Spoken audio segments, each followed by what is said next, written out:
of us have ever experienced stress before? I know I have.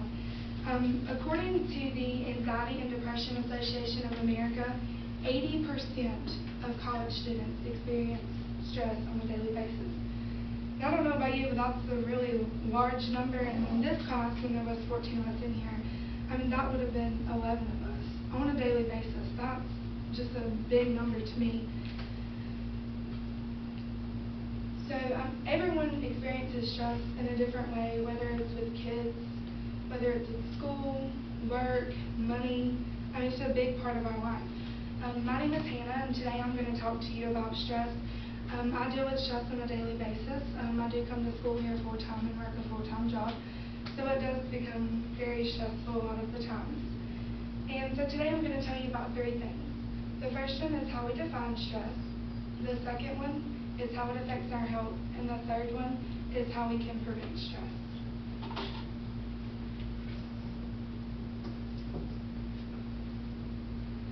So the first one, we define stress as our body's reaction to any kind of change or adjustment. And in a medical or a biological context, stress is defined as a mental, emotional, or physical kind of a change that can cause bodily tension. So I've told you a little bit about what just stress is defined as. I'm now going to tell you how it affects our health. Stress impacts our life in many ways, whether or not we realize it or not. It is linked to headaches, to back pain, to having an upset stomach a lot of the time, and it's very much linked to sleep deprivation, not getting enough sleep. It also can weaken our immune system, which means it's going to make it harder for us to fight off diseases and things like that. Also, it is linked to making you very tense, very moody a lot of the time, and it's very close related to depression. A lot of depressed people tend to have a lot of stress in their life also. According to the American Psychological Association, 77% of people in the United States frequently experience symptoms of stress. And I have a chart here that we can look at that kind of puts that into perspective.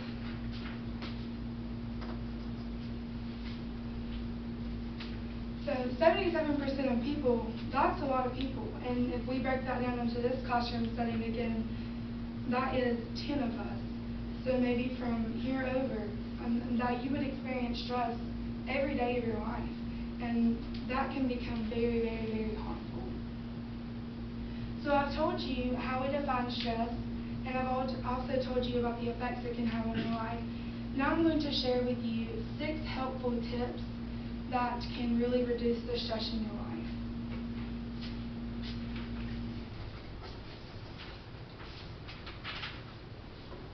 So the first one I have is to manage time. Really to prioritize the things that are going on in your life. If you know that you have a test due or you have a homework assignment, but you really want to go out with your friends, you really just have to manage your time. You have to prioritize a lot of the times things that are most important and to get those things done first. Make a schedule. That's been a big thing for me, to really schedule out what I have to do, where I have to be, what time I have to be there. That really helped me out a lot. The second one I have is to make lists. To write things down.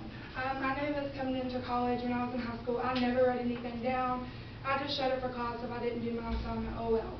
I got to college and things changed. If I didn't write things down, I didn't do it. I mean, I would forget about it as soon as Ms. Ray would give us an assignment. If I didn't write it down, I'd walk out the door to my car and I'd forget all about it until probably the night before, and then I'd be stressing on how I was supposed to get that done. So really make lists and write things down. That can really help you. The third one I have is to take care of yourself, which means to eat a proper diet, get the right nutrients and minerals and things that you need to be healthy. That can really help you out a lot. And also to sleep. get the right amount of sleep at night. You know, don't stay up till 3 or 4 in the morning and have to wake up bright and early at 8. That's not enough sleep that you're supposed to get. So really get a good amount of sleep at night so you can get up in the morning and you feel, refreshed, or I guess you could say you feel refreshed in the morning so you can get up and you can go about your day. The fourth thing that I have is to speak up.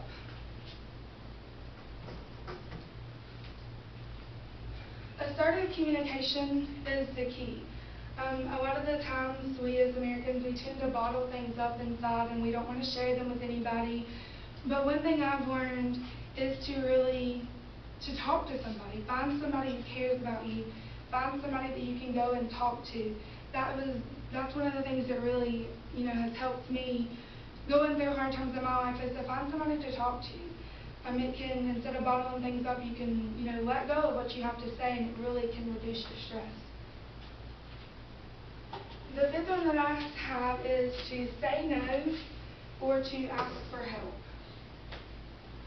A lot of the times, people will ask you to do things that, you may not be comfortable doing, or maybe you just don't want to do it. Don't be afraid to say no to somebody, especially if you don't feel comfortable, because what are you doing the whole time you're doing, whatever assignment they're asking you to do?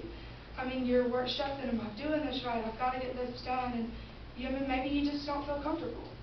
So I would really just express to them that you say no, basically, and also to ask for help. You're not in it alone. There are plenty of people around you. You have friends and family and people that you can go to. So don't be afraid to ask somebody for help if you really just need it. And the sixth one I have is to be worry-free, which seems kind of hard, but